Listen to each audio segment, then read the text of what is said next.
Welcome in, everyone. My name is Gracey with Northern Astrology, and it is the playoffs, the AFC Championship to be specific. And we are here today by we, I mean myself and my head cold.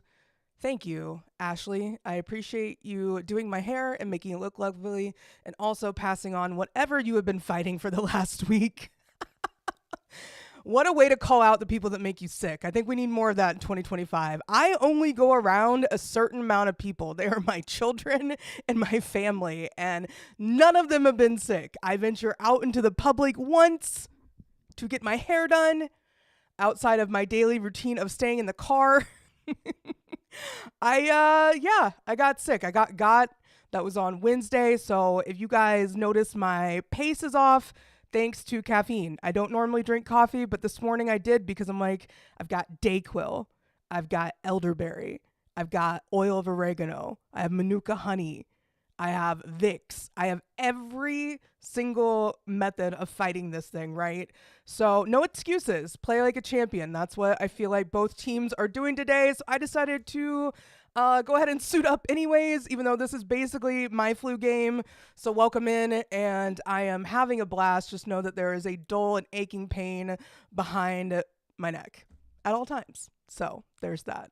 I'm really looking forward to today's game, mostly because I have been not only featured this week on the BetQL Daily Show by BetMGM. They read out my numbers. So some of you that follow that show that are here also might have heard my numbers to watch for today's game. This is the Chiefs and Buffalo Bills. So I unfortunately think the algorithm on Twitter is completely broken to where if you mention one thing or share a logo of a team, they immediately think that you want to see every breaking news of their fans, and that has been my week. I have been sick and also having to watch Buffalo's Bills fans kind of embarrass themselves. Like, some of this stuff is, I guess, from TikTok, and it's these people celebrating winning the Super Bowl before the AFC Championship has even happened. So I guess I'm a little bit confused on how Buffalo fans, version of time works. Maybe I'm just jealous because my version of time is linear at the moment because I am just trying to get through hour by hour, minute by minute. And I think it's the Dayquil, so shout out Dayquil. I also think it's the incredible concoctions of herbs that the witch councils in my life have provided.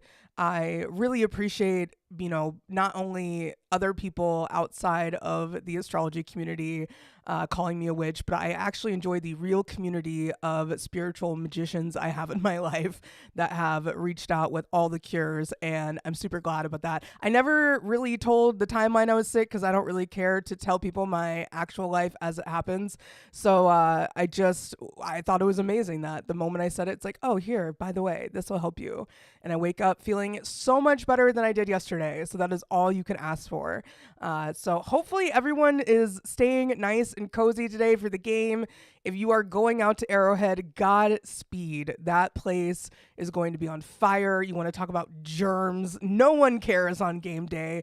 I was convinced, I guess before COVID was a thing, that germs weren't real if they were shared among people that shared the same team as you, because I didn't grow up taking shots from strangers, but well into my Arrowhead days, that was the common practice. So use discernment. There is something in Kansas City going around, and it got me, and I don't even go anywhere. And, all of my family being healthy is kind of like, wait, where did this come from? And it's like, well, my hair is nice and red, like it always should be.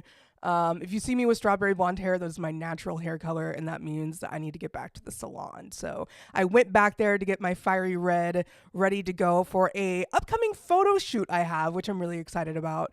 And yeah, keeping up with your looks will take you out with a head cold, so go figure. Today's game is going to be pretty wild. I feel as though that we can just jump into the game chart, and I'll actually have it displayed like that. There you go. I have been, well, first of all, I posted the wrong day. of when the game was. I posted this game happening on Saturday at 5:30 p.m. and Belly Jellies, one of my Twitter followers, was like, "Hey, it's actually on Sunday." I think that's when I first realized, I'm like, yeah, I should not be working right now. I should be resting, like I told myself to. And so, yeah, I reposted that and I've got some great responses from what people are really seeing with this game. So I will go into those. I have them pulled up. If you have been on YouTube and, leaving comments on my community tab where the charts are usually posted, you'll be familiar with these charts already. If you're just seeing these because you're like, Gracey, I've been waiting for you to do the NFC championship. Where are you? I'm like, I'm not doing that one. Here's the AFC. That's my way of saying, like, I'm doing my best here. I can't do the NFC championship, but I did do the numbers to watch for them, and I do have the chart. And I am not going to speculate on it because I didn't do a full analysis. So I'm sorry. I was like, could I? No, I couldn't. If I can't even remember like the details of the chart, it is a little sign to me that it is not one for you to try to pull off the top of your head and make a prediction. So I will stick to the AFC Championship, of which we have in front of me the game chart at that 9 o'clock position. That is the rising sign. And the rising sign with that little squiggly thing, the red squiggly thing with the 7 degrees above it, that is the astrological glyph for Leo, or the symbol for Leo. And that is at 7 degrees. That is a Libra ruled degree. And that 7 degrees is represented by a wonder of constellations in the night sky. And that is like one of the most poetic the wonders of the constellations of stars in the night sky. Close. I was just talking about this degree on YouTube. So that is the karmic degree. I think this means that the astrology says everything for the game. So if they're talking about constellations of the night sky, I'm like, this has something to do with me. I don't know how. I don't know why. Maybe it's because I have this like red mane of hair now and I'm interjecting myself into Leo energy. But that 7 degrees of Leo rising is directly opposite my Pallas Athena. So maybe that will be on display today with the game. Who knows? Maybe everything I say is completely spot on and somebody sees it and they're like, oh my gosh, we need to have you on ESPN again. Yeah, again. That's the way my life goes. I was just reminded like how much of my sports astrology stuff has been like picked up and really blown up in the last year or so.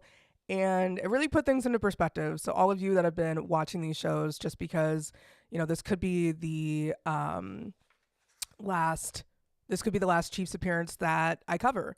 I could just be doing a Super Bowl prediction on Twitter, sharing that one with you guys, and then on my YouTube channel, I'll always post I'm trying to get more like whatever I post on Twitter, I post on YouTube in the community area whenever I'm like posting charts and stuff and interactive things. So that's my main goal. Then the balance, you guys can kind of keep up with the things I'm doing and comment on them, and I love the input. I think it's really fun. The solution degree, or the truth degree to the rising sign is an activist stirring up discontent by spreading his revolutionary ideals. Somebody could easily get riled up today and just be all over the place and spreading poison or spreading cheer and joy and inspiration and motivation. You never know. The revolutionary doesn't have to mean good or bad. It can be a revolutionary way and a way that turns things around. And then the solution degree of today's game is glass blowers shape beautiful forms with their controlled breathing. And to me, that shows a lot more about breath work and being patient with your body, letting your body catch up, not pushing yourself too much, resting when you can. We might see some guys with oxygen today. I don't know why, but that could be a thing. But it's all about controlling your breathing. So that's cool to see the rising right there at 7 degrees Leo.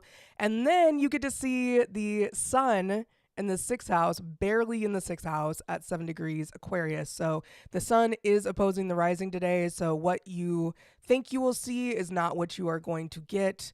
It could very easily be a situation where you feel like there's a power struggle the whole time, especially with Pluto right there, conjunct the sun with a loose orb, obviously. Um, Looks like we have some questions about where did you say you posted the numbers for the NFC game? I can just tell you those real quick. I think I'm pretty sure I can do those before we get into things, just because I know that BetQL Daily is where they were on Friday's episode, I believe. But the numbers for Washington Philly game are 1, 3, 7, 11, 20, 22, 39, 46, 57, 69, and 72. So that's for the NFC. We will get to the AFC in a minute. I did have to pull up my phone, so I'm going to put that back down. Good Lord. I know that those numbers are just the things that I pulled off of the chart. Like, a lot of them are the same because Jupiter is at that 11 degree, the sun is at that 7 degree, the moon is at that 5 degrees. So a lot of them are close to this game, but they're not totally the same. So going into the sun rule chart, since the rising sign is Leo for the game, we are going to be looking at the sun since that is the chart ruler. If you are not familiar with chart rulers or time lords or perfection years or anything like that, haha, here's a marketing moment brought to you by the Astrology of 2025. We wrote a book. By we, I mean myself and Alessia and Amanda and Jamal. We talk about time lords and how to identify them and your annual perfections. So very, very cool book. It is available in my bio. You can go to amazon.com and look up the Astrology of 2025 and my name, and it'll pop up. So very cool book and has a lot for you to learn from in there. But with the sun being the chart ruler, we have the sun. We look to aspects of the sun. The sun is squaring Vesta in the 4th house, which to me, the home team and the like energy behind closed doors, of course, is like what the 4th house traditionally represents. But for sports astrology, I look at the 4th house as the home team. And I think it's really cool that we have a sun square Vesta here, and I feel like that's like coziness. They feel very much at home, obviously, because they are at home. Chiefs are at home today, and I am really excited to see how the asteroids continue to play out in my sports astrology work, because right now, yeah, it's really cool to read books. I just got sent this amazing book. I am still in the process of reading it. And I learned something new about sports astrology and my methods almost every day. Excuse me, I do need some water.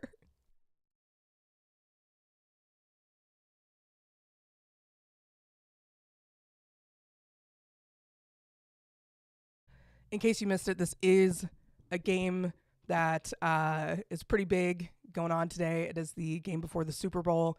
And I decided to get sick right before then because I did not push myself hard enough from December to now.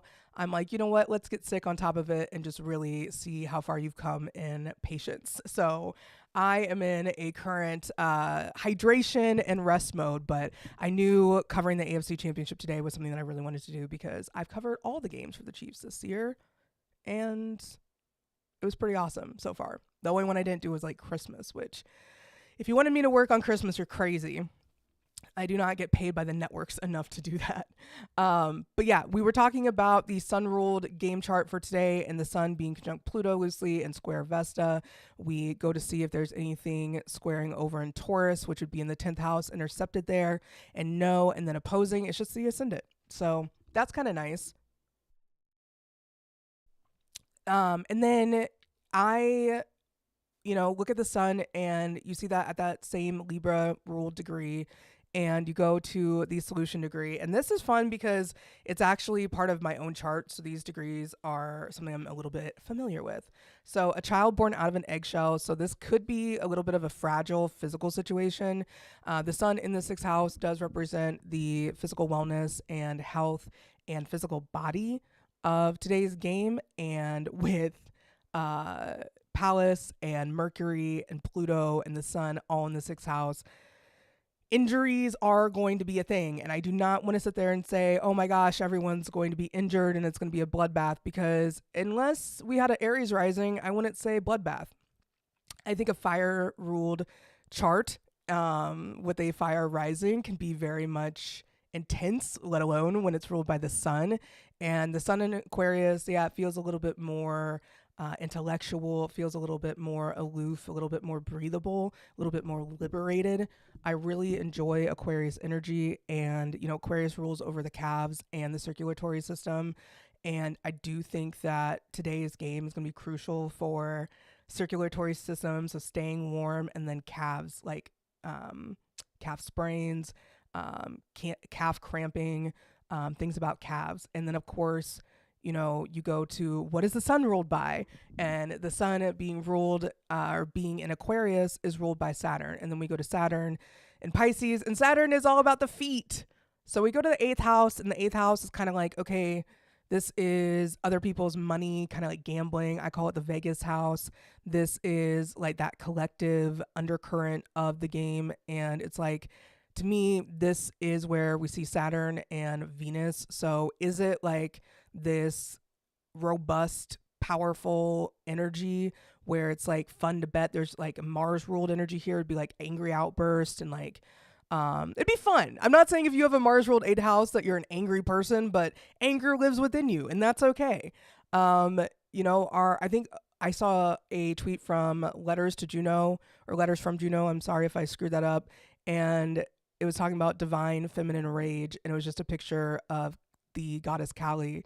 And it's like, yes, this is also divine feminine rage, by the way, or this is also the divine feminine, by the way. And it was just such a powerful tweet. It's like, rage and anger on the sidelines of a sports game, like, yeah, that's expected. And people seeing that, I guess the last guy, because like the game that the divisional game that the Chiefs just played against the Texans, I mentioned that there's going to be a lot of actions from the ego and actions from wounded pride. And first thing, you see that guy shoving his coach, and I'm like, oh, there it is. And when you see Leo ruling a chart, there's a sense of expression. They're very expressive. Leo risings are showmans.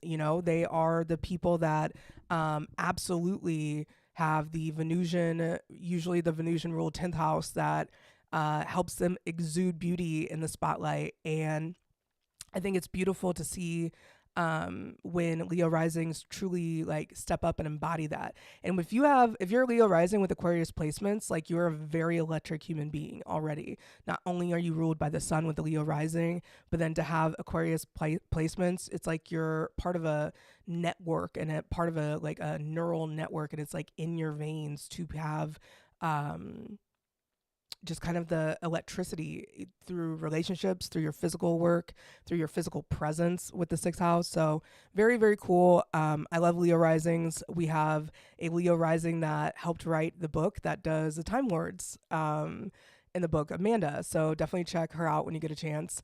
The other thing that we were talking about was the 8th house, like I said, and that having Saturn and Venus in there for today's game. This is going to be a fun one with the refs, okay? I say the 5th house is all about the refs. I think that's more like the gambling side of things, like how people will be betting. Jupiter ruled 5th house. A lot of people put a lot of money on this game, for sure. That's an understatement. And this is going to be a game where a lot of people have a lot of money on the line, and they think that they know what's happening by the weather patterns or whatever.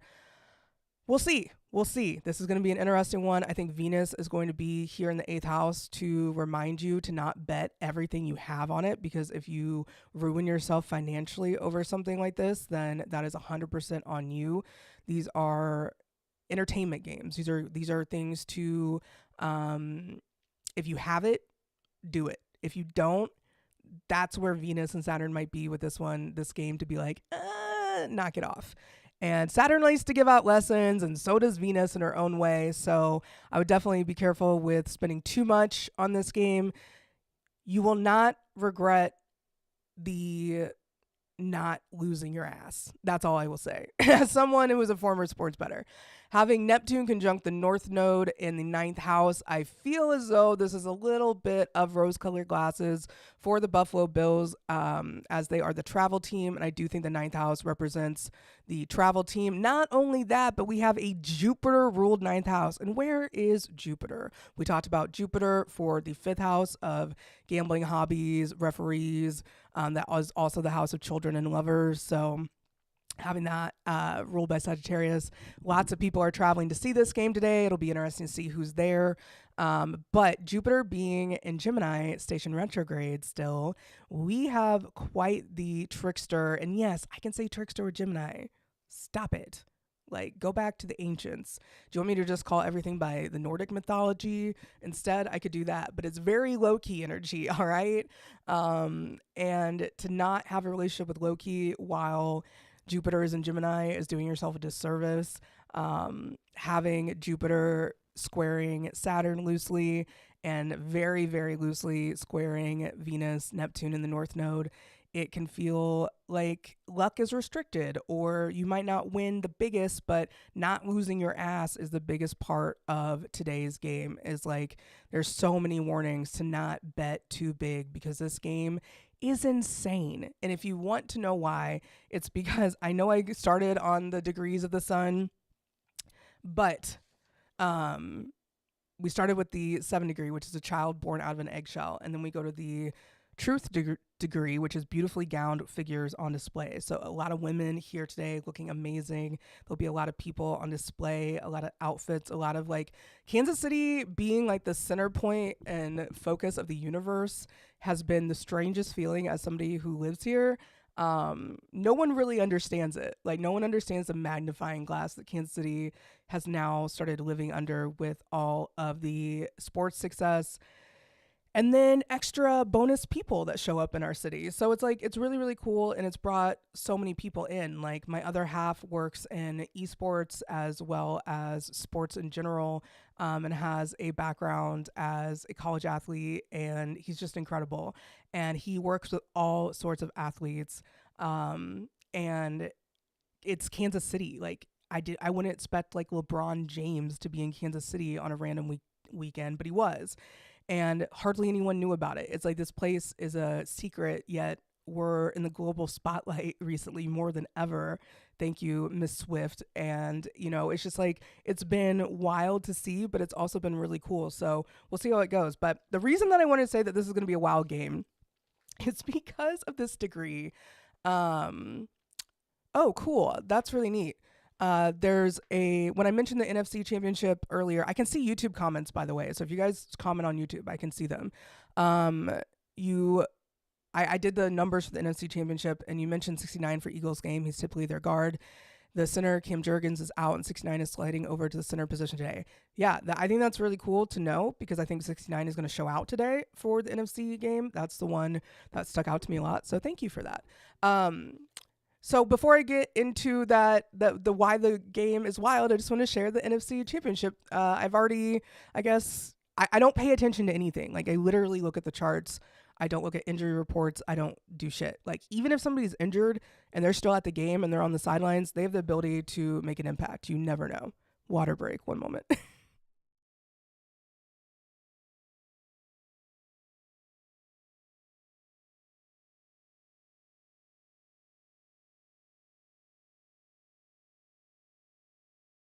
In case you missed it earlier, you didn't really miss anything. I'm just sick.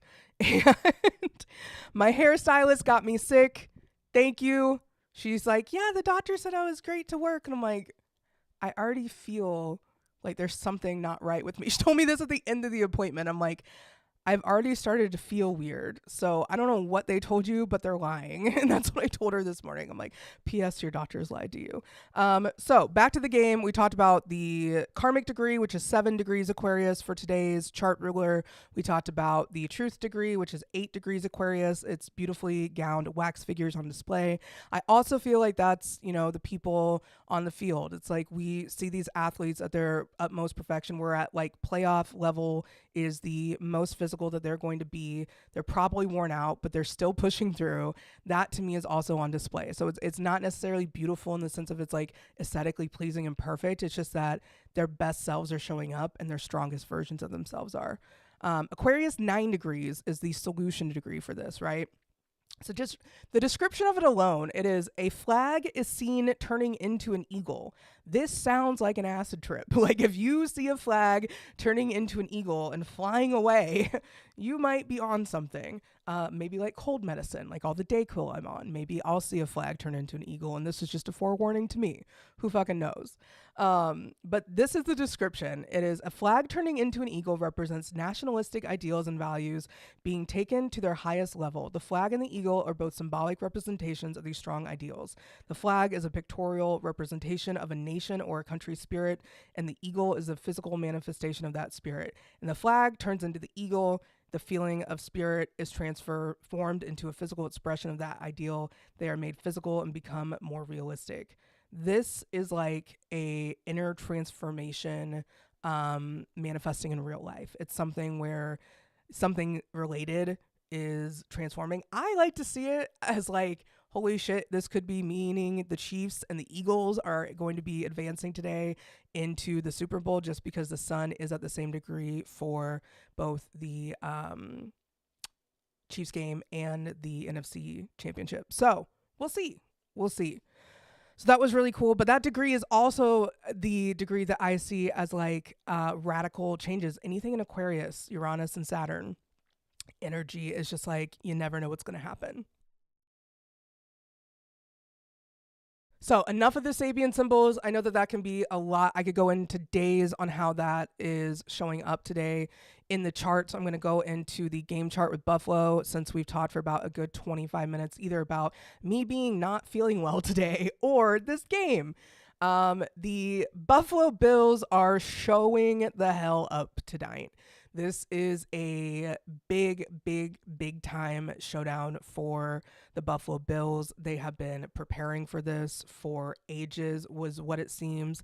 Their fans are already celebrating being in the Super Bowl, which, you know, whatever, do your thing. I would not recommend, as someone who has preemptively celebrated before and quickly just became depressed afterwards.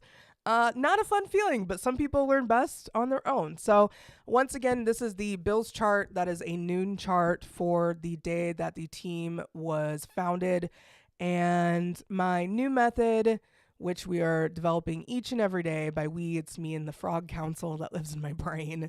We'll just see how this turns out. We meaning all of us. I feel as though the founding date is important. I feel like that represents the team ownership more than it does the current flavor of the team. And I might just start doing something real crazy and do Davison charts with the founding date and then the day of the first home game in the stadium. And then we just have the strangest mashup of all time. So if anyone thinks that sounds like a good idea, let me know. If not, please ignore that. I think it could be fun. We could get really intricate with this and we could get really, really down to a fine science and just see what it is and what we can predict and what can show up, because I can find anything in any chart that you put in front of me, whether it's a chart of the day that you stubbed your toe for the first time, whether it's a chart of, your favorite ice cream flavor came out,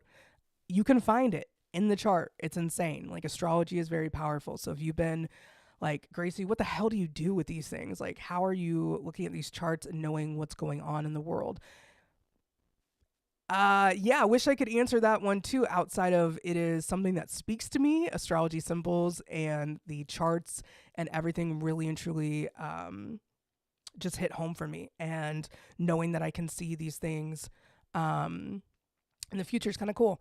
I will be getting to the quarterbacks and coaches here in a minute, but we are going to be talking about the teams for a second. So, yeah, Josh Allen definitely will be scoring some sort of a touchdown today, maybe out of aggression or rage. His moon is conjunct to Mars in the 12th house of today's game, and that Mars is retrograde. So he could just be emotionally frustrated, or he could go off. You never know. But I know Alex that asked that question is usually pressed for time and doesn't have like a lot of time to just sit around and wait for me to get through 2 hours of astrology so I could answer that. So what up, Alex? You're the best. Alex is somebody that I've known for a really long time through my sports media career too.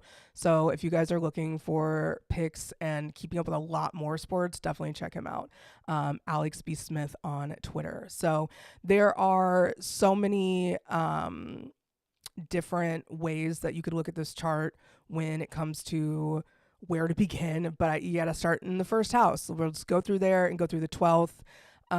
Uranus is in that first house for the Bills today. So I think that they surprise a lot of people. I think that they come out of this swinging. I feel like they come out looking very strong, very capable. The pace of the game is also set by that Sun in the 6th house, as the 2nd house is ruled by Leo as well. There we find the Bills, Pluto, Venus, and Moon. So Pluto for them is at 5 degrees Virgo, and then their solution degree to Pluto would be that 7 degrees of Virgo, which is represented by a harem. And I'm super excited about that because, you know, it's like a group of women. So I don't know if the Bills have a strong like WAGs group too. I know that Haley Steinfeld is Josh Allen's fiance, so that's really cool. And I feel like maybe we'll see an equal amount of support for both superstars that will be at the game. Who knows? Then we have Venus and the Moon in Virgo as well. Bills are bigger critics than anyone else, right? The Bills criticize themselves way more than anyone else could. They know their flaws. Bills fans, I feel like, are pretty self-aware. All you have to do around a Bills fan is just be like, Super Bowl. And they're like, we're sorry. We're sorry. We didn't mean to be so cocky. We'll be quiet. And it's like, okay, cool. But as someone who never experienced their teams winning anything ever, I have one team left. It's K-State. If they ever win a national championship in anything, I will just be floored. Every other team that I thought I would never see win a national title has, you know, as I've been alive. Thanks for that. So K-State would be the last one. But anyways, I feel your pain there on the college level for sure. But I feel as though the biggest thing that the Bills can do today is not be too critical of themselves and not beat themselves up too much about what is happening on the field. They are going to be putting themselves through the ringer anytime you have physical placements like Virgo placements, which represent the 6th house. Virgo is home to the 6th house. It's just like, you know that it's going to be a physical game for them. So hopefully, with the Moon and Venus being so close there, it offsets Pluto a little bit, and we can see them maybe with just some minor internal criticism injuries versus actual physical injuries in that first half. I do think closer to the second half, the Bills do have some things coming up, Josh Allen specifically, so he needs to watch his calves, make sure his calves and ankles are solid. Going into that 3rd house, which is the house of communication and short distance travel and play calling, you know, I think play calling lives here. That is ruled by Mercury since it starts at 24 degrees Virgo. That is funny enough,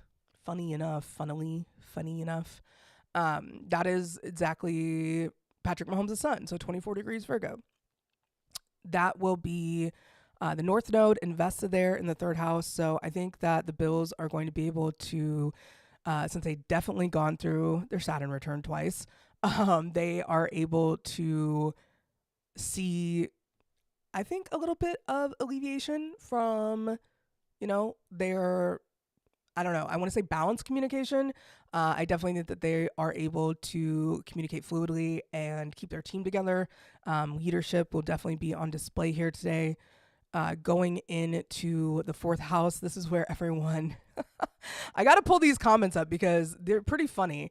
The Bills are packed in the 4th house. This is from Belly Jellies. And Bills are packed in the fourth house. I see them disrupting the Chiefs' game plans, perhaps shutting the Chiefs out, which is fitting to me because Mars is in Cancer retrograde, causing disruptions to the home and inner peace. What throws me off is Chiefs' placements in the 10th house. Yeah, we'll definitely get to that part, but it's like almost every single person that saw these chart and that wanted to comment on it, especially on YouTube, is just like, look at that fourth house. So we've got only two things that are not truly there, which is the MC and the part of fortune. The Sun, Mars, Neptune, Pallas, and Juno, and Mercury, all right there in the fourth house with today's Juno and Vesta. This is going to feel like the fourth house flames. Like, I know that it looks like the Bills are in here like, fuck yeah, we're disrupting. I want to remind you about Vesta. Actually, I don't want to remind you about Vesta. Mariah, our incredible Gnostic guru, had shared this amazing, I'm going to my likes, that's what I'm doing, this amazing thing about Vesta, and it was from last night, and I need to find it. Vesta was the goddess of hearth and earth. Her temple symbolized the city's center, its heart. Vestal priestesses ensured the sacred fire of her hearth never went out. Ovid gave the literal meaning of Vesta as standing by power. So if you want to see Vesta's influence, you can just go there. But I think Vesta in the fourth house, especially for the Chiefs today, it's going to be like, we are protecting this house. And they have a war drum at the beginning of the game. I don't know who's like hitting it today or playing it today, whatever you want to call it. But that is very like, feels like all the fire and pyrotechnics that we do at Arrowhead Stadium. I feel like the Bills are going to be met with a very heavy, fiery protection from the Chiefs. And it's not to say that the Bills cannot show up and show out, right? The Sun versus Vesta, we know which one is brighter and stronger. However, you know, sometimes the Sun does seem to burn itself out. And Vesta in the fourth house kind of feels like, to me, like this is like they've had their soup, they've been nurtured, they've rested. Maybe it's because I don't feel well that I'm like, ooh, Vesta's in the fourth house is so cozy. In Scorpio, not so much. You know, it might not be cozy in Scorpio, but it does feel like a underworld protection, right?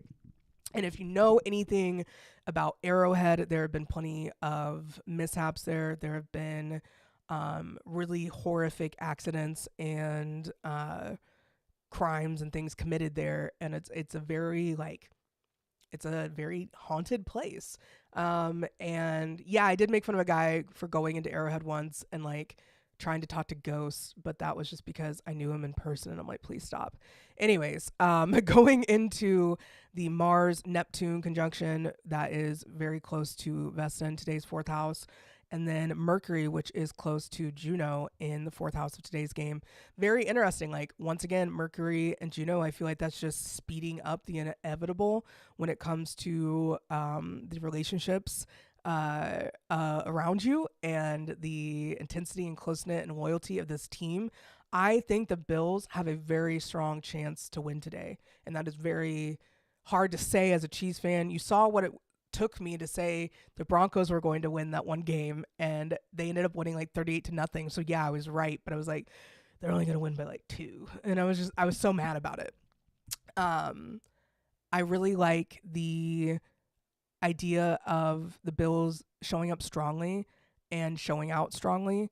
And yet with their Mercury right there, trine Neptune, I feel like there could be a little bit of a, I don't know, maybe just rose-colored glasses is the most cliche way to put it. You're right. If you're thinking that's so cliche, it is, because Neptune has this like rosy veil, or you can look at it as a luminescent veil or a glittery veil. Like if you're a millennial and you just put glitter on everything like I do, including my eyeshadows, like I feel like I look sick. What should I do? And it's like, throw glitter on it. That's Neptune. And I have Neptune opposite my ascendant. So yeah, go figure.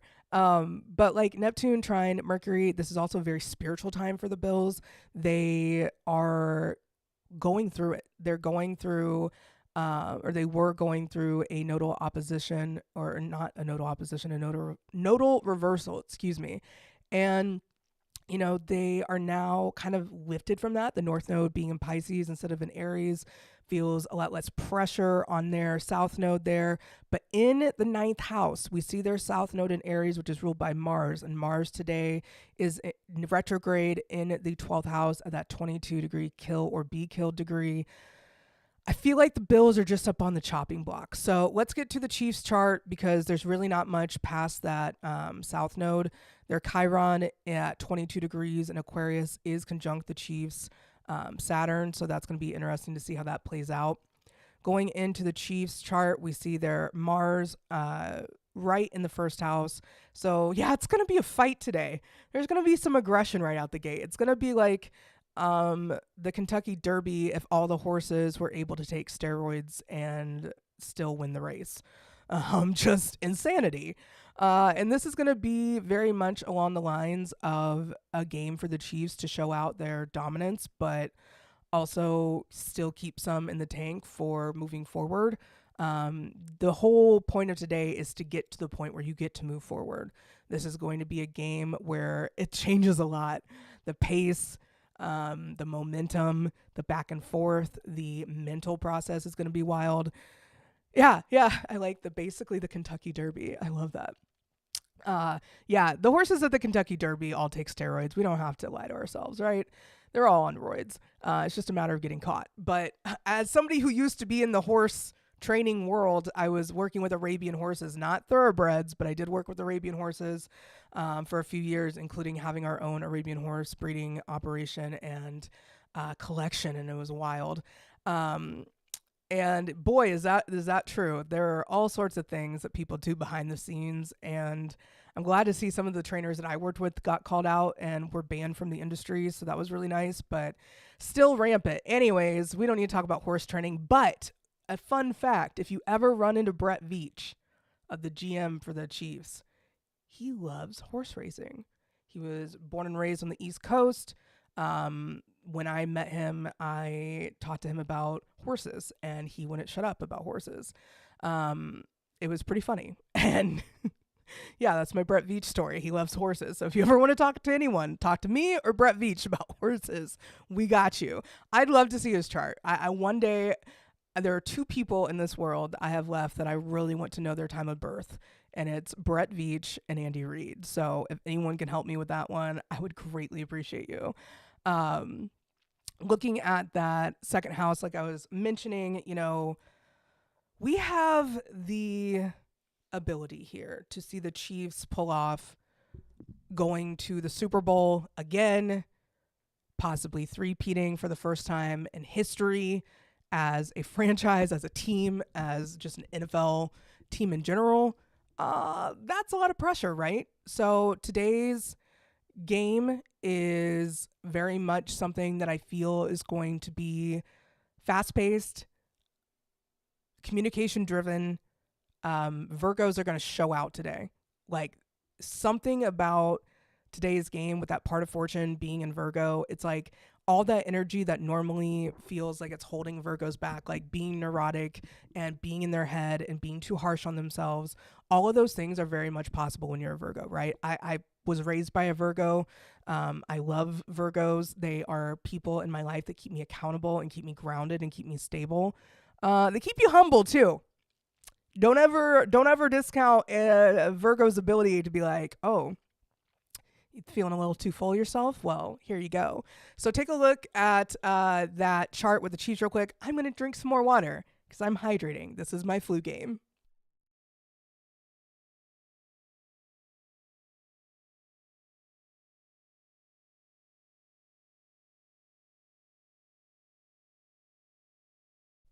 Okay, so I did mention that we had the comments on the chart, right? So going into the Chiefs placements in the 10th house, I did want to bring that up. Belly Jelly has once again brought up a great point. By the way, shout out to Belly Jelly. I know I just keep saying your username, but it's just a moon symbol, which is my favorite. But the first time that they ever read a game chart and broke it down was one of my charts that I posted. So I was like, hell yes, this is so cool. What throws me off is the Chiefs' placement in the 10th house. Could they still show that they are a powerhouse since their placements are in Taurus? It just takes them a while to finally come alive. Yes. All of that Taurus being trine Virgo in the second house. This is going to be like the most Taurus feeling game. Like rigid. Chiefs are not fucking giving up. They are not giving up. We are going down and pulling out all the stops, doing all the things that Uranus for the Chiefs in the second house is just like, to me, it's perfect. The games, Uranus in the 10th house was pointed out that that's usually indicating of a high scoring game. I believe that is the case too. I think that we're going to be in a fun young quarterback shootout. We have the tri-wheel. Don't worry. I'm getting to the quarterbacks. I've only been on air 45 minutes. I promise I'm getting there. This is just going to be a really cool thing to see. And like Vesta, Juno being conjunct there in the second house of today's game, I feel like that's a relationship to keeping that fire alive and keeping that physical fire going. And that's a really good sign for the Chiefs. Going into that third house, totally empty for the Chiefs. I think that's a great sign since the South Node's there with Lilith. We don't need anything there. We already have enough opposite in the 9th house, right? That 10th house definitely is going to be something to talk about with this 4th house because they're both intercepted, right? So intercepted houses are where there's 3 signs in one house. You have Libra, Scorpio, and Sagittarius right here in the 4th house, right? So that means like I have my 4th house and 10th house intercepted. It's very complicated. Learning to become your own family while being a public figure and having like a public figure family was definitely my journey. It was fun. Don't get me wrong. A lot of fun. But since this has nothing to do with my childhood, let's pull up what it does have to do with. The Chiefs' Neptune is here in the 4th house. They could easily overlook their opponents too. They could easily see that this, with their Neptune retrograde there with Lilith in the 4th house is maybe blindness to their own maybe weaknesses. Yeah, I could say that. Neptune retrograde, Lilith retrograde, their own design flaws, perhaps. There could be some poor execution of things for the Chiefs at first. Once they get their footing, I believe that that's less of a problem just because having so much of their opposing side of that with all the Taurus placements in the 10th house, it's going to feel like a slow first half for the Chiefs. I believe they're just going to be keeping up and or trying to answer back and or fire back. Or they could come out totally dominating and everyone's like, well, this is going to be a boring game. You never know. It could completely confuse everyone how the Chiefs pull this off.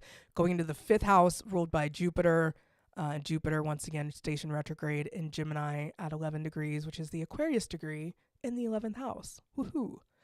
That is going to be just creative with your hands. That's going to be, hands are so crucial for making creative plays, whether it's glove problems, slippery hands problems, or it's just something not connecting type problems. You never know. Buffalo is no stranger to the cold, so I don't think today's game is going to be like abnormally feeling one way or the other. That Sagittarius vertex in the 5th house, I think Sagittarius placements go off today. That means Kareem and Travis's moons, Sagittarius moons, and that should be interesting. Sagittarius are going to be a big key to today's game too, so on either side of the ball. So I don't know anything about Buffalo players, and I do apologize about that. I have their head coach and their quarterback charts coming up once we get through this Chiefs and then the game tri-wheel. The South Node and Vertex doesn't really mean much for the Chiefs because this is not a timed exact chart. This is the date of the announcement of the team. The South Node there with Mercury and Pallas. This physical game could feel something familiar to them. They know the turf, they know the layout, they know their bodies, they know their bones, they know their knees, all of that. Like all those things could easily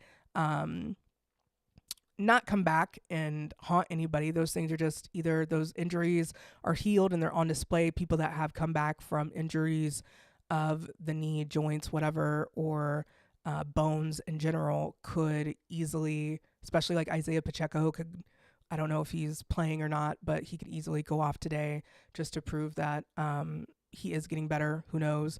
I've not paid attention to any of that, but just like things like that, people who have been injured can come back and maybe show off a little bit of their recovery.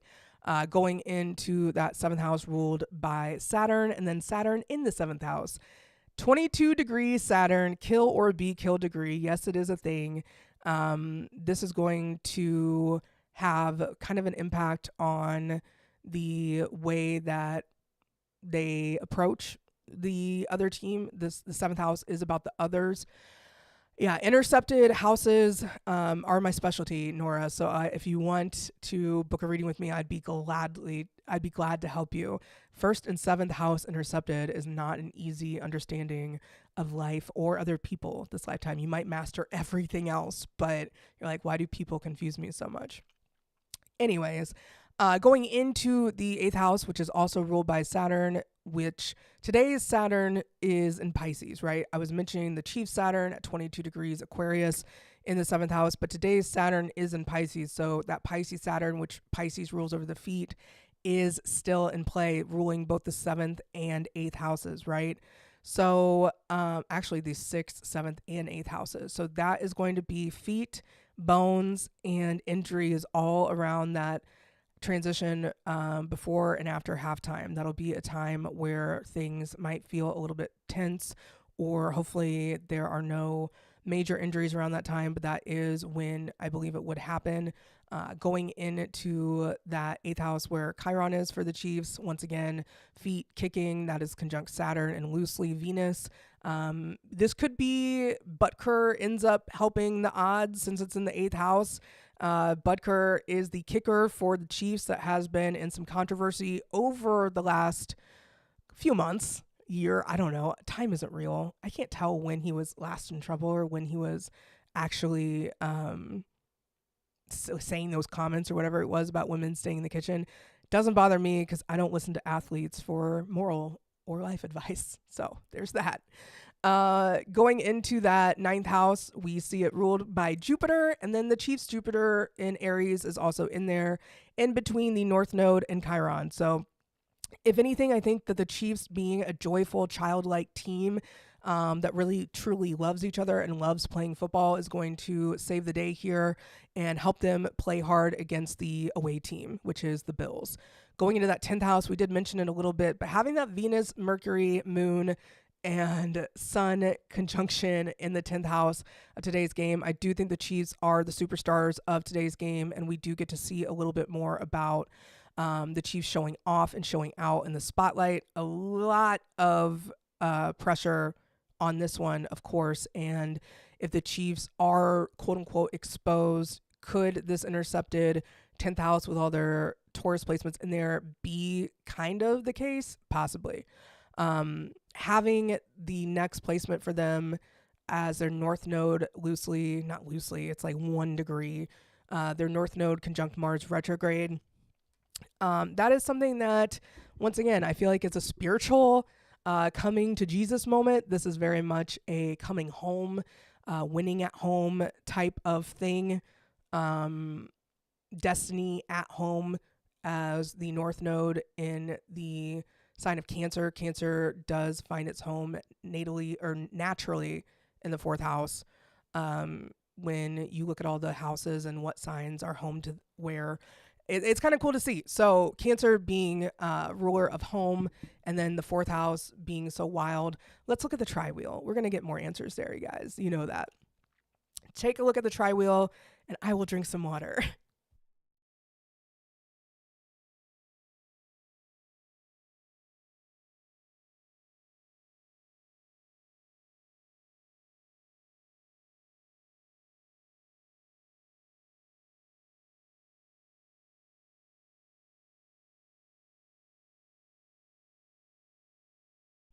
Okay. So for most of you, that probably wasn't a long enough time to take a look at this, but who knows? Maybe you could be watching this in retrospect and be like, I can see what she did here. You can pause it, whatever you need to do. I will still be here yapping. Don't you worry. Yeah, I am hydrating. My other half came out with a hydration product through Glitch Energy that I will be going to immediately after this live stream and being like, help, I need electrolytes. Dayquil doesn't cut it, but I'm still doing well. I'm still hanging in there, and there's been no hallucinations of taking Dayquil, so that's really a nice perk. I like daytime cold medicines. You just never know. Not a lot of people would take cold medicine and then get on a 2-hour live stream, but here we are. Jess, I did miss your comment earlier. I heard they lost 4 Super Bowls. That's absolutely insane to me.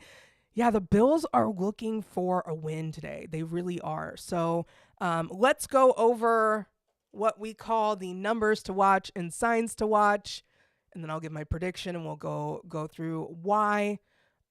These are the numbers to watch today for the Chiefs and Bills game, the AFC Championship. 5, 7, 11, 22, 23, 27, 55, 77, 83 with a star next to it, and 99. Really a lot of multiples of 11 here, and I want to say it's because of Jupiter and that 11-degree Jupiter, right? Jupiter is making a pretty big impact here since we have so much going on in Pisces for just the game chart. If you just look at today's game chart, you can see that like there's so much Pisces energy right now, and it's only going to get more intense. We're only going to have more planets pile up in Pisces. So Jupiter is very loud today, and we're going to be feeling that. So once again, going back to this tri-wheel chart, just read out the numbers to watch for, and we are going to do the signs to watch for. Leo, definitely going to be a big impact today. Leo, Virgo, Scorpio, I feel like Leo, Virgo, Scorpio. As far as Libra, I know everyone wants to know how Travis Kelce is going to do. I think more of his Sagittarius placements are being called today. So as much as his Libra Sun and Mars is going to be on display, very vocal, I think he's going to be more like a leader and vocalizing things for his team and keeping them on the straight and narrow and staying focused. Then I also believe that Capricorn and Aquarius are going to be showing out today, as well as Taurus. I do not have the traditional Pisces, Aries, Cancer that I have been going with lately. And that's just because I feel like with all of the impact of today's game, we're going to be seeing those other signs. So Leo, I'm going to write these down because you know me. Well, you don't. But if you did. Leo, Virgo, Scorpio, just because I wanted consistency to remember these things. Sagittarius placements, Cap, Aqua, Taurus. Yeah, that's quite a bit. I sound like one of those scam readers that are like Aries, Taurus, Gemini, Cancer, Leo, Virgo, Libra, Scorpio, Sagittarius, Capricorn, Aquarius, Pisces. You're all gonna die. Those predictions and like people who include every single sign and they're like, oh my God, they're gonna have your ex-lover come back. I'm like, I don't want, just throwing that out there, I want none of my lovers back. I am completely and totally happy where I am. I want none of you back. So please do not apply those things to all of us. Leave me alone. So vague scamming astrology tweets are out. People who just like say, this is your soulmate because it's trine. It's like, stop it. I don't care. Let them do it. If they scam people, that's on them, right? Who cares? That's Noah Gray's chart, but let's get to the quarterback tri-wheel because that's what everyone wants to see, right? Thanks, Alex. I do know that every sign is going to die. That's great. Yeah, I was right. Everyone's going to die. We're all going to be, I have in my bio, current person, future fun guy, because we're all going back to Earth, unless you get cremated. But the whole idea of this game is, I'll give my prediction when I'm done looking at the charts, okay? I gave my numbers to watch. I gave my signs to watch. You guys can go put out your prop bets with those and get on it. You know, it'll be fun to see if, I think Aries will also show out, but don't quote me on that one. Anyways, the quarterback tri-wheel, we have Josh Allen on the middle, and then we have Patrick's public chart on the outside. Yeah, I guess Josh Allen has a correct birth time on the Astro theme databank. So I'm like, that's interesting.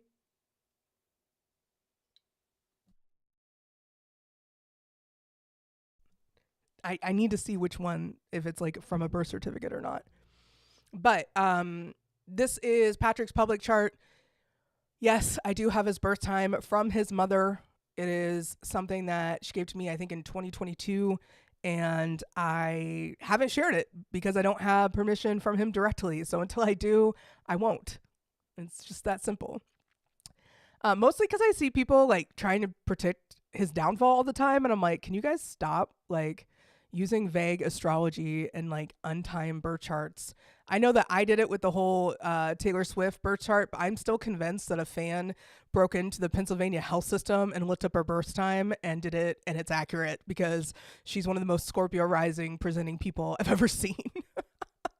Anyways, so going into today's game, we see Josh Allen's chart, like I said, on that middle wheel.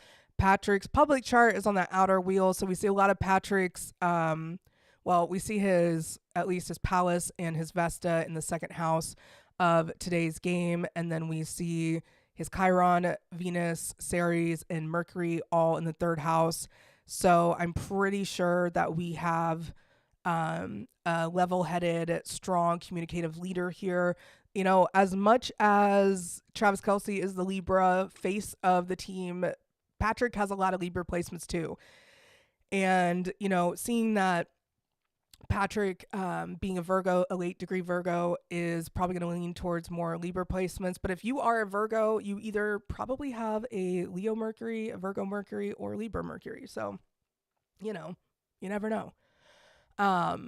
That's one thing that you can know is like, if you tell me your birthday or if you tell me what sun sign you are, I can guess certain placements because some placements only go so far. Like you can't have a Venus, you can't have a Sun and Taurus and Venus and Scorpio. That's just not how it works.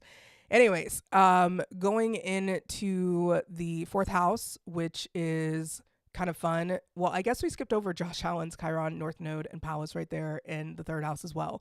I was meaning to say there are lots of Libra placements on the field today, and these guys will both be showing out in a way that's like strong leadership qualities. And if not, it'll be Josh Allen acting out and getting frustrated and showing his rage through his Aries Saturn that is in that ninth house. I think that's going to be very loudly on display as we do talk about the third house. We have to talk about that opposition. So it'll be very interesting to see. Going into the fourth house, we see Mahomes' North Node and Mars there with Josh Allen's Ascendant, Vesta, and Pluto. So this says that Patrick Mahomes is a Scorpio rising. It would make sense, but he's not. He does have that 28 degree Pluto though, and that being in the fourth house, I feel like it's going to be transformational. He's got that Mars in the fourth house. He is fighting for what is his. He is protecting what is his, and he is going to defend it and guard it with his life. And he is very supported by Vesta. We talked about Vesta being kind of something that I'm not quite 100% sure about in sports astrology, but we're working through it. And then we have the fifth house, with fifth house being ruled by Jupiter. Mahomes' Jupiter is right there in Sagittarius, conjunct Josh Allen's Ceres. So maybe Josh feels a little bit maybe intimidated by Patrick. I could see why. And definitely kind of looks up to him, energy there. Today's vertex is in Sagittarius, so that's why I was saying a lot of Sagittarius placements are going to be loud today. And then the moon being in Capricorn. I haven't talked about the moon at all today. I just haven't talked about it. The moon is opposing Patrick and Josh Allen's moon. They both have moon in Cancer. And interestingly enough, you know, the Ohio State game was a Libra moon. Ohio State last won the national championship under Libra moon, and they have a Libra moon in their birth chart, or the very first game that Ohio State ever played, which I am just going to give myself a ton of credit here. I found the exact time that the Ohio State game started in 1893. It is 2025. I found the exact time. It was 9:03 a.m. It was advertised as the game was at 9 a.m. So if I would have put 9 a.m., I could have been a little bit accurate. But those 3 minutes make a huge difference. That's what she said. And the rest was history. And I was like, holy shit, this is the most accurate sports chart yet. So the first home game for the Ohio State Buckeyes, have that chart from the 1890s. Yeah, there we go.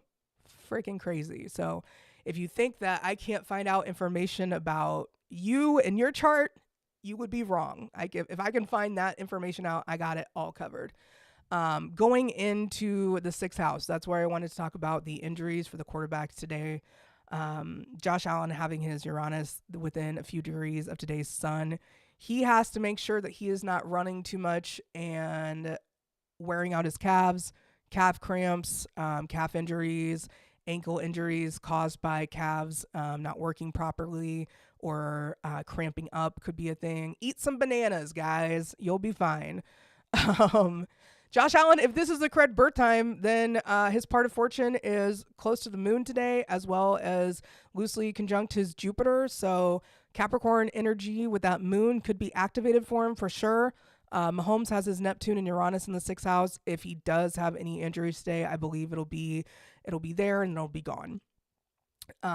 Same with Josh Allen. If he does have any of those injuries like calf cramps or anything like that, I do think it'll be there and be gone. It's not going to be like a lasting thing, especially when Sun and Uranus. It could be literally like one play and he's like limping and then he's fine. The one thing that I will point out is today that I think that Patrick Mahomes' Saturn in Pisces is quite boosted with that Venus in Pisces, that exalted Venus, and then Saturn being there in Pisces. Yes, Patrick Mahomes is going through a Saturn return. It'll be exact the first week of January or first week of March 2025, and I'm excited to see if that comes out as a three-peat. Like this is a groundbreaking thing. And so for his Saturn return, my Saturn return was a crumbling of my life falling apart. And Patrick Mahomes could be winning a three-peat and making NFL history and then being solidified as the greatest quarterback of all time. Finally, can we finally have that talk? Like he's already outdone everyone and run circles around him. So it's like, come on, guys, when are we going to admit it?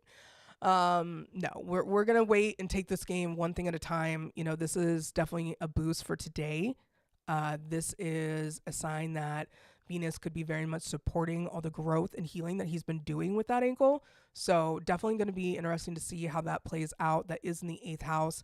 So, yeah, we got to make sure that his ankle is staying upright and that he is really taking care of his feet, which I think his trainers, him and the entire staff knows. We cannot talk about Brady being the greatest of all time. Brady is such a douchebag. I can't see the greatest of all time being such a douche. It's not in my wheelhouse. Nope. Then we have right there on the south or on the MC of today's game at 26 degrees Aries, we have Josh Allen's south node. So I was really thinking that this was going to be something where Josh Allen had a chance to show a lot of dominance in one specific area, but this does kind of show that his energy is balanced throughout the game. There's no one specific area that I think is going to be a quote unquote problem or really a downfall. But this south node on the MC kind of shows he's either going to be super comfortable in this arrowhead environment and where, everyone is kind of just rocking his senses in 3D, 5D, 8D, 11D, whatever. And that's also square his moon. And today is Mars retrograde. So I'm definitely interested to see how this one is going to play out for Josh Allen's just inner stability today. I do think this is emotional outburst in a way that might be hard to come back from for Josh Allen. It definitely easily could be. It could feel like tantrum energy.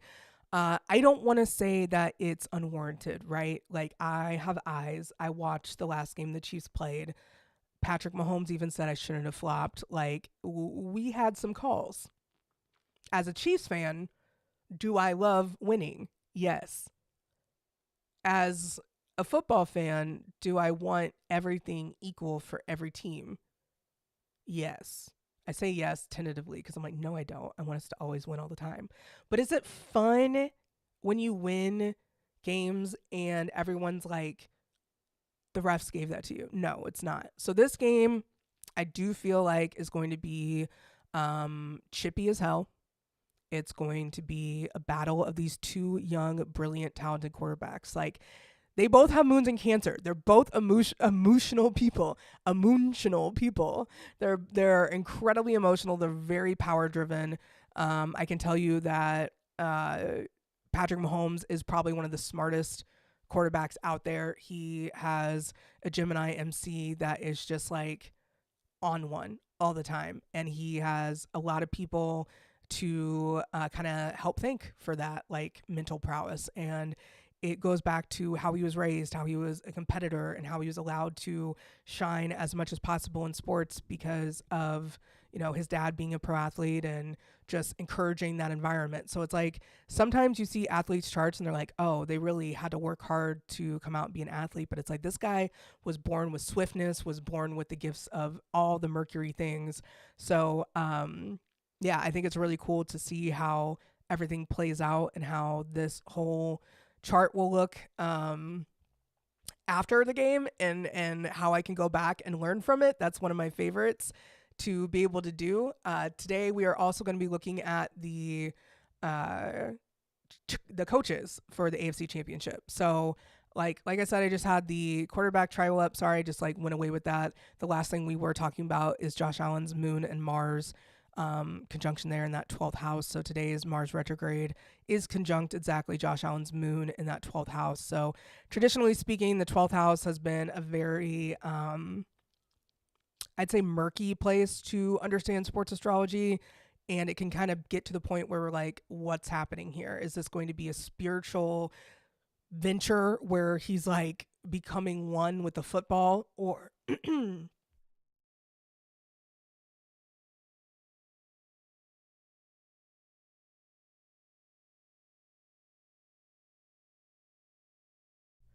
excuse me, become one with the football, or is this going to be where he kind of takes the rage bait and has that collapse?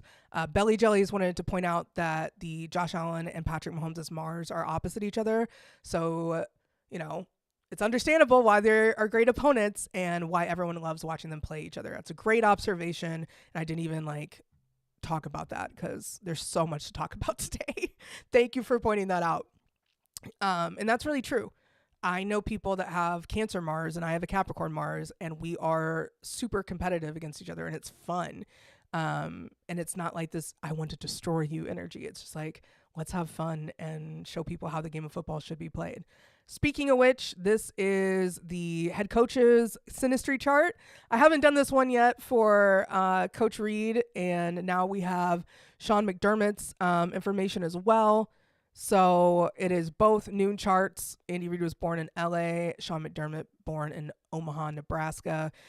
And their charts being casted onto today's game. So a lot of the placements like the MCAC, Part of Fortune, Vertex are all going to be irrelevant since they don't have an actual birth time. So sorry about that.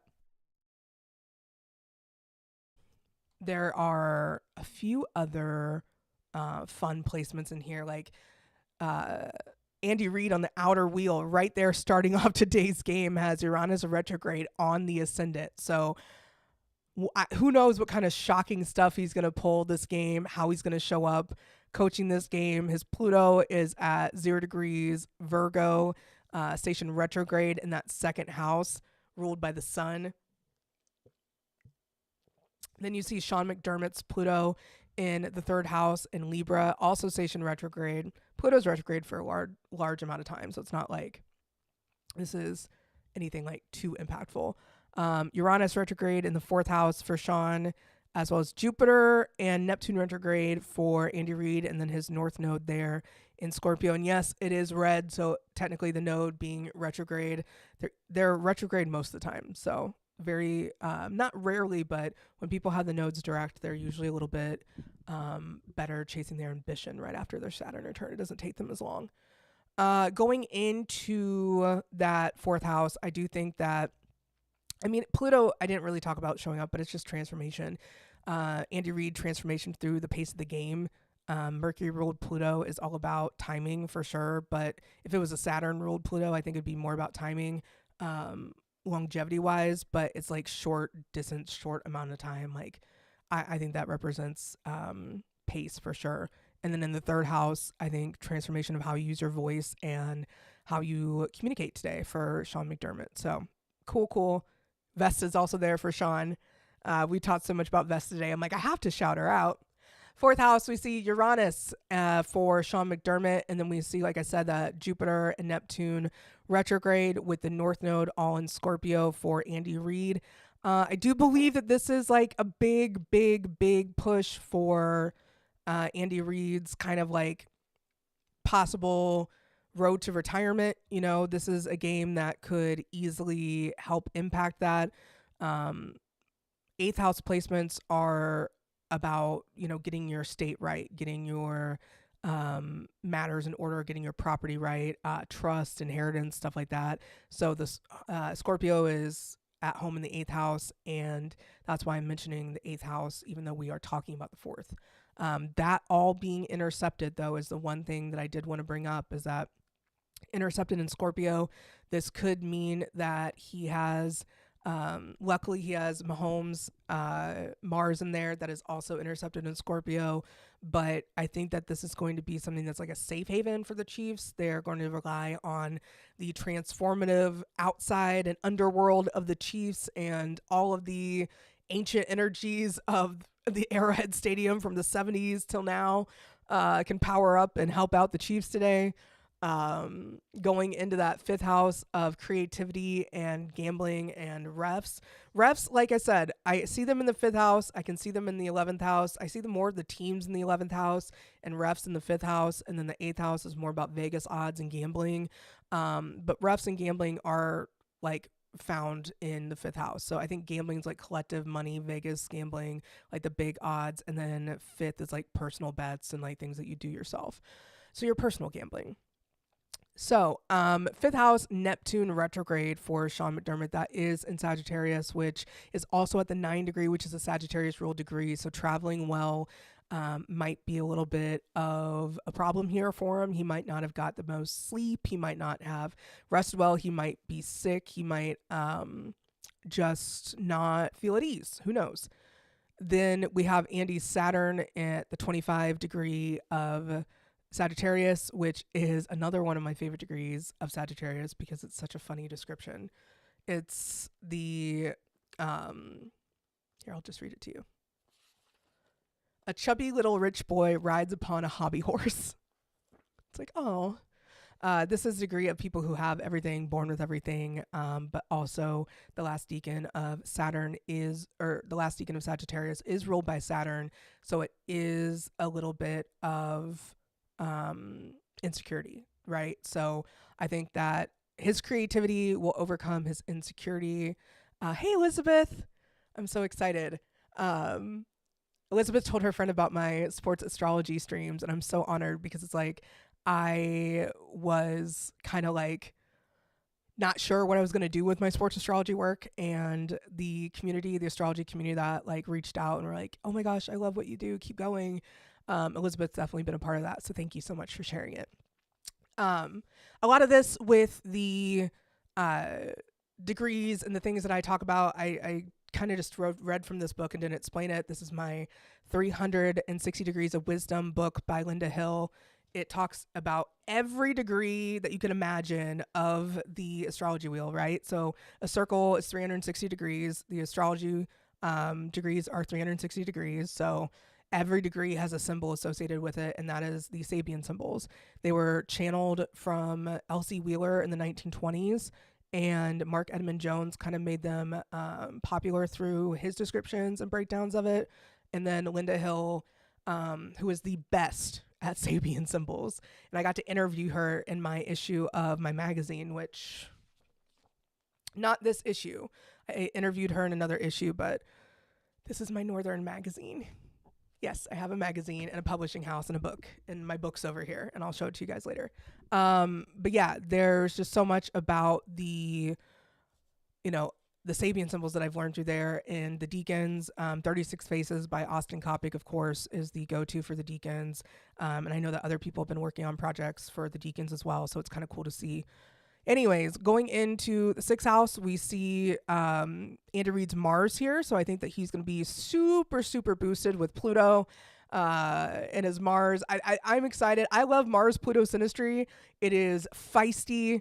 It is like Zeus and Hercules fighting each other, which is kind of funny to see or visualize at least. And it always, like, I know it's Hades. Pluto is the underworld, but if I could see two like larger than life energies fighting each other, it's definitely those two. So yeah, I very much see that the Mars being, or Andy Reid's Mars being in the 6th house of today's game means that he's a little bit more detail oriented. He might be a little bit more eye on the prize. His degree of Mars is at 1 degree, which is an Aries degree. So he's a competitor. He's definitely a competitor. Aquarius placements do not get enough love for being incredible athletes. Hello, look at Michael Jordan. Good God. The ultimate Aquarius and like the ultimate athlete. So they really don't. Justin Reed on the Chiefs is also an Aquarius everything. He has an incredible Aquarius stellium. Pretty amazing. So fun fact, Sean McDermott and Andy Reid have their Venuses conjunct each other in the 7th house in Aquarius. So if anything, they probably would work really well together. They'd support each other and be a great, team together. So they have very complementary styles for sure. And then they also happen to have both Pisces moons, right? So Andy Reid is going to have that Pisces Mercury at 3 degrees. That's why he's such a good play caller, because it's boosted with Gemini or Jupiter in Pisces as well, and also his moon. That's insane. Oh, that's Sean. Okay, I was like, wait a second. I don't think that was. I was like, I didn't think Andy Reid had a Pisces Mercury. I was like, that would be really weird. But no, Sean McDermott having that 3 degrees Jupiter and Mercury and moon conjunction, that is incredible.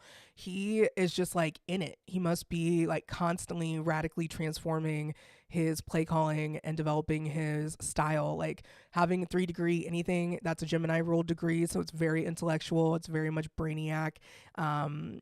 It can be very much like the Holy Trinity degree. So I really love seeing that. 5 degree moon. Once again, we do not have birth time, so that is going to be a little bit up to, if that's accurate. Andy Reid, once again, having that 22 degree moon in Pisces, that is once again up to the time. And these are both noon charts. So interesting for sure. Because Sean McDermott could easily be a Pisces sun at like the very last degrees of Pisces, if that were the case, if he was born like super early in the morning. So that being said, his sun in Aries is loosely accurate. And we do know that Andy Reid is a Pisces sun, but he's an Aries Mercury. And that is not so much conjunct Chiron today, but Sean McDermott is going through a Chiron return. So this could be a very like healing time for Sean. This could be a time where he really heals old mental wounds of not feeling like good enough or anything like that. But it also could be exposing a weakness of sorts with Andy Reid's Mercury right there, being able to kind of hover over that and disrupt the whole scene. Going into the 10th house, we see the South Node there for Andy Reid. I'm going to figure out which coach I'm talking about before I go off like I did about Mercury and Jupiter. Today's game has Uranus in the 10th house, and then nothing really besides Pallas Athena conjuncting that with Sean McDermott, or excuse me, Andy Reid. I did it again. It's the Dayquil, I swear. Going into the 11th house, which to me represents the team and how it connects and how it like shows up and plays together. Sean McDermott having that Gemini Mars, it's smart. It is mentally going to outpace you, outwork you, and outsmart you a lot of the time. So that being trying Andy Reid's Mars, see how that goes. It's also trying Sean McDermott's Venus and Andy Reid's Venus. And Andy Reid has his Juno in Gemini on Sean McDermott's South Node. So they do have a relationship of some sort, or they have in the past, or they would be friends, just not today. Not today. They are opponents today. So yeah, definitely interesting to see this chart. The reason that I'm going to go over the numbers, I guess, I think I need to go over the NFC game numbers, but I don't know if they're still here. So if they are, then I will. But let's see. I did call out 83 today, so the numbers to watch for today for the Chiefs and Bills games: 5, 7, 11, 22, 23, 27, 55, 77, 83 with a star, and 99. I normally always go off the numbers that are on the chart, right? I'll add them, I'll multiply them, I'll do something to them, right? With calling out 83 having a good game, I have his chart. I got it from him a couple years ago, his birth time. So Noah Gray's chart, he was born at 11:54 p.m. in Laconia, New Hampshire on April 30th, 1999. Very exciting. He is a 10-degree Taurus sun. He is a Capricorn rising. That is in the 5th house of today's game, loosely conjunct the moon. So that's kind of cool. We also see his Jupiter on the MC today. His Vesta is on the ascendant, and his Neptune is on the descendant. So that's kind of cool to see, just because we've been talking about Vesta so much. I love Vesta. I'm learning so much about asteroids. And if you guys want to learn from the queen, it's Empress Atlantis. You guys just go book a reading with her. She's everything. The thing that made me really be like, wow, I think Noah Gray's going to have a great game. Not only is that Jupiter on the MC, but his North Node in Leo in the 1st house, his Uranus in the 7th house. I think he's a disruptor. I think he's somebody that might surprise the opponent. Chiefs have a lot of threats on offense, for sure. They have a lot of guys that need to be guarded very carefully. And because of that, I think Noah Gray is going to be one of them. His Venus in that 11th house, with his part of fortune in Gemini, I think that's conjunct Patrick Mahomes' MC. So it's that's kind of one of the things that I feel like he is a gift to Patrick, and I think he's going to show that today, especially with his moon in that 4th house. So, hello, my mother is now here. All right, so looking at this tri-wheel, shout out to Janet, the Capricorn that made me. So glad she's here. She knows a lot more about astrology now that she's been watching every single show. Can you imagine watching me talk for 2 hours? Every single show? I guess some of you do, but I'm like, holy shit, that's a lot of listening to me. And I'm sick today, so I don't even sound that great, but I appreciate all of you. Going into my prediction for today's game, I believe the Chiefs win by 5. I'm going with this because of the moon. I know a lot of people are going to be like, I'm sorry, what? The moon has nothing to do with this chart, as far as rulership, whatever. But that 12th house being ruled by the moon in the 5th house at the 5 degree, that is a Leo degree.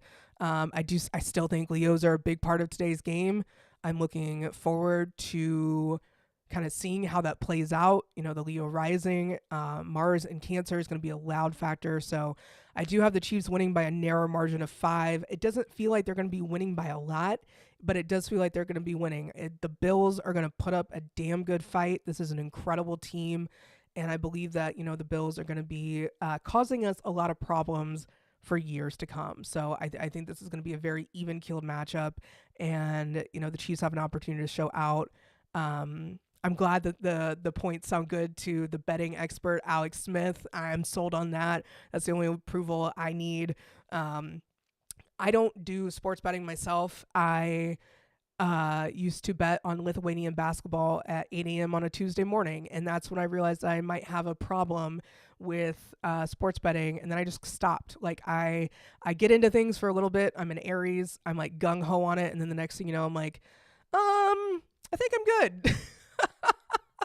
So that could be great for certain things. And then other things, it's oh, you're just going to skip right past that. But if you want to see something that I did complete, and I did manage to get done, look at this beautiful book that I wrote. This is a collaborative effort of so many of us. This is, here's an example of one of the full moon pages. You guys can write in the full moon pages. It's a full moon in Gemini. So this is not going to be happening until December 4th. So I'm not too worried about you guys seeing that and being like, oh my gosh, we have key information in this book now. I'd love for you to purchase this, right? It's available on Amazon. It is $30. It is a workbook, an interactive book that you can put your personal astrology in as well as learn from. So I think it is worth it. If you don't want to spend that money and you don't really want a physical copy, you can grab the ebook on my website, northernastrology.com.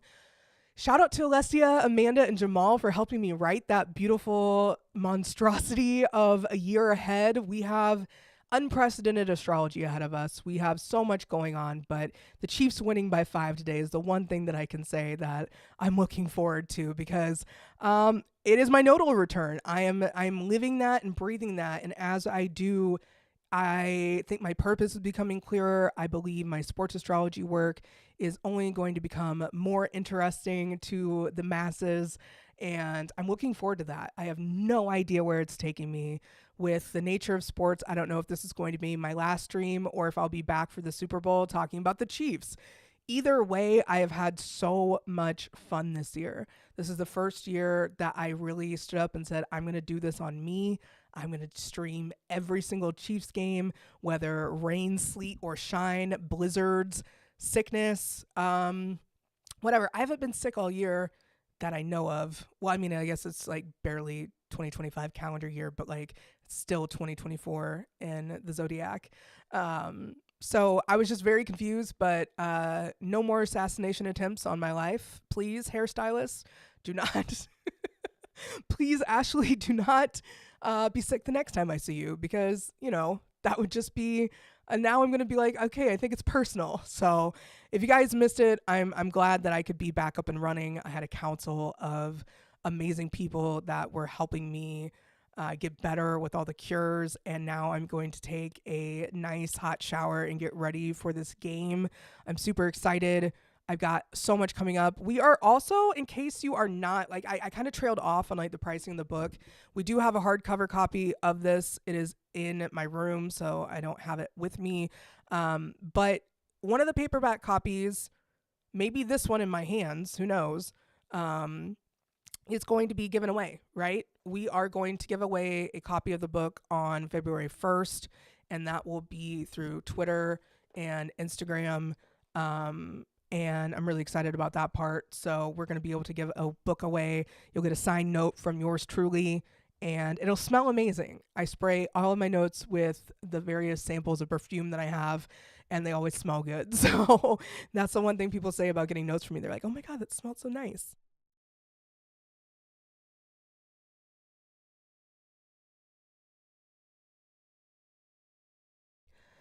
Better Chiefs pregame than wondering what T Swift is going to be wearing to the game. Thank you, Alex. So we agree on Bills winning in the first half. Yeah, I think the Bills do show up well in the first half. I think it's going to be very much a strong showing of them putting out all the stops as they need to. The Chiefs have just been here so much before and played to win so many times. I think it'll be intense no matter what side of the ball you're on. That this is going to be a game that the Bills could easily show out and show up. So definitely looking forward to that. But I do have the Chiefs winning by 5, which is a strange number. And I explained myself, but I know that last week I was asked how I got the Chris Jones and the numbers that I do. So I can pull up the game charts and go over that kind of stuff. But really, when you pull up the charts, like, you want to look for the exact game, the kickoff. Obviously you pulled that up and you can just kind of see the numbers, like the planets being at certain degrees is where I pulled the numbers from. Sometimes I add them, sometimes I multiply them. If I could make it make sense for you in a way that took, less time than breaking down all the examples, I would. So I'm working on that process. I think that sometimes when you are a highly intuitive person and you also happen to have charts in front of you, they can sometimes mirror each other, or sometimes there's things that just get pulled from the hard drive and I don't know where it came from, other than this person's going to have a good game, and then they do. So if you guys missed it, the Numbers to watch for: 5, 7, 11, 22, 23, 27, 55, 77, 83, and 99. The signs to watch for are Leo, Virgo, Scorpio, Sagittarius, Capricorn, Aquarius, and Taurus. So very excited to see what happens today. The Chiefs winning by 5 is what I have it as. This is going to be a jam-packed game full of nonstop action.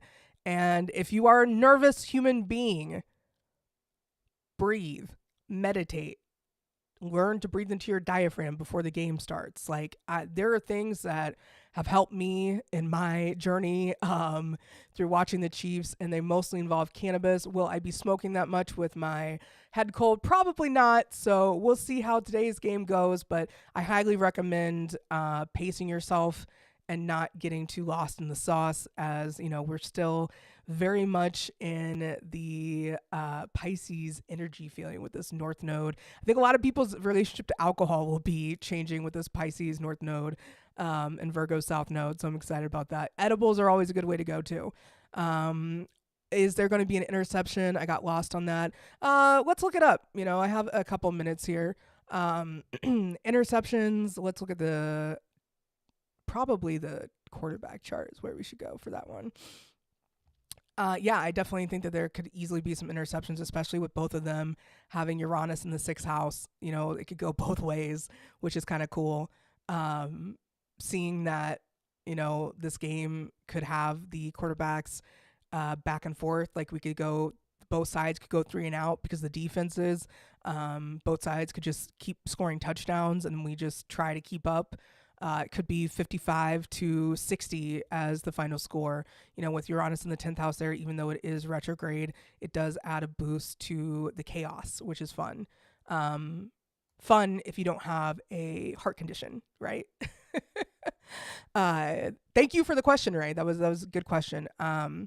There are, I think literally this game just looks so evenly balanced and tit for tat that there's going to be some times that we will just be like, wow, I can't believe that happened. But like I said, with the extras scene that I have there pulled up, this extras chart, I do have the coach's tri-wheel. The one thing that I did want to mention is that Sun and Uranus, if Josh Allen does get any sort of ankle injury or calf injury, it'll show up as quickly as it disappears. So it shouldn't be too much of a problem, and I do think that Patrick Mahomes' ankle is going to be boosted with Venus there too. So that is my summary. Thank you so much for being here. I can't believe I made it this long. I was not planning on being here for more than an hour.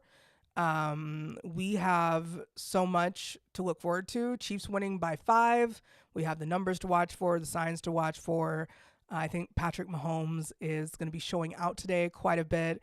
And so will the public figures being on display at this game. I think it's going to be balanced. We're going to see a lot of big names and a lot of women in the stands for both sides of the competition. So Bills and Chiefs.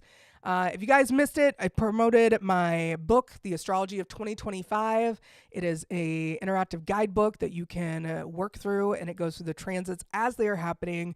You can go back in retrospect and check it out. We're giving away a copy on February 1st via Twitter. Maybe I'll open it up to YouTube too, just because I know that not everyone's on Twitter. It's a hard place to be. Twitter, Instagram, YouTube. Yeah, we can give some copies away. So very excited about that. And I will be coming up with a lot of projects. I have a controversial housewife to talk about. If you guys are looking forward to that, we have Bryn Whitfield's astrology chart. Bryn Whitfield is on The Real Housewives of New York. I got her astrology chart, I think a couple years ago. I can't remember.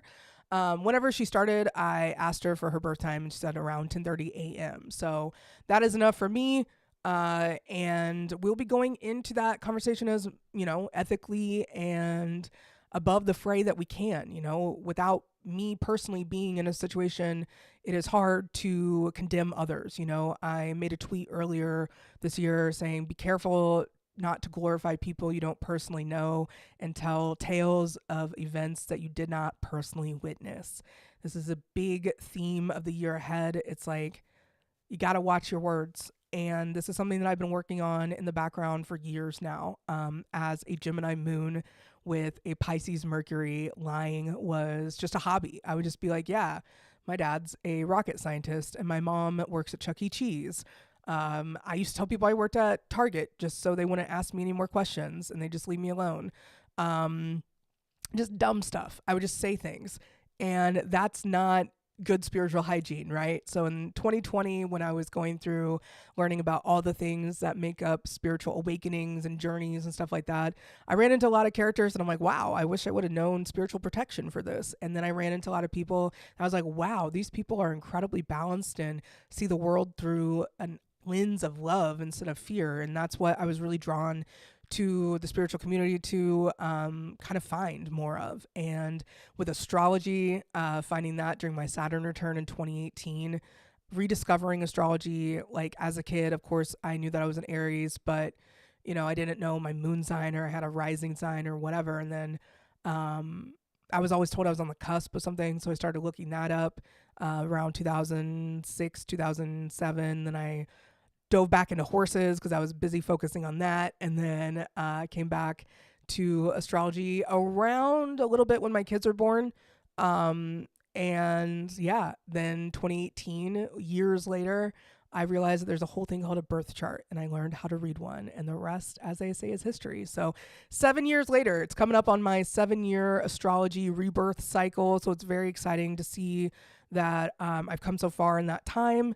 And, you can transform your life at any moment too with astrology. It's like time isn't real and you can do the thing at any age. And that's what I will tell anyone who listens and anyone who follows along with my work, is that I fully support pivots at any moment in life, and the universe supports your happiness. And that's what I can tell you. There's a lot of shit going on in this day and age that doesn't exactly exude joy and doesn't exactly exude happiness, and a lot of divisiveness in this world, but yet that's life, as above, so below. And honoring those things within us is what helps change the outer shape of the world. So in order to heal the world, start by healing yourself and giving yourself a chance to know thyself, giving yourself to slow down and really get to know who you are. And it sounds all woo-woo and out there until you actually try it. Like some of the strongest, most, powerful, athletic men that you would never imagine in the world would know their birth information, but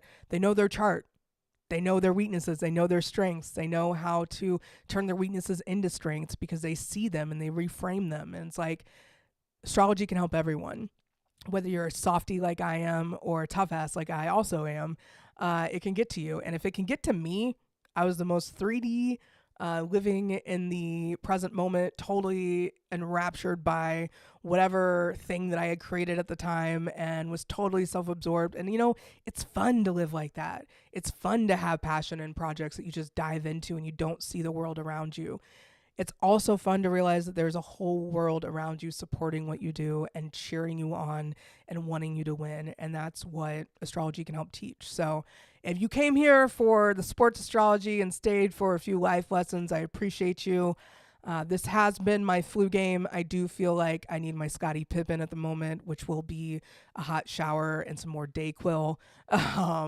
But shout out to every single person that is daring to see sports through the lens of astrology through my live streams. I appreciate you all so much. If you want to support more of my work, the ending scene will have more ways to do that. And once again, Chiefs by 5. I'd like to say Chiefs by 1 billion. But I think we know where this one's going, and it's going to the Super Bowl. So I'm looking forward to it. And I'll see you guys then. Have a good one.